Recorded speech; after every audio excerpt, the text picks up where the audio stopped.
lütfen benim üstümde de alalım. Ya 15 lira 15 lira. Ya olur ya sen fiyatı diyor. Sen üstüne herkes al.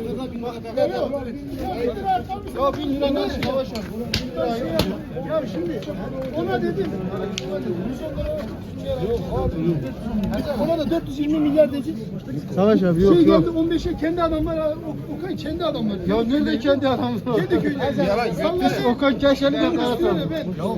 Savaş abi biz 25 lira.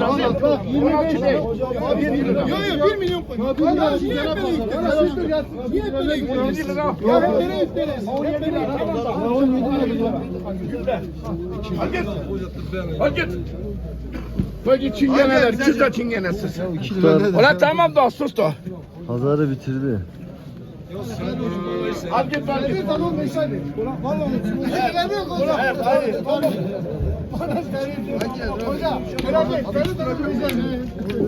Sercan, Sercan benim pazarlığımı yap öyle sormam. Benim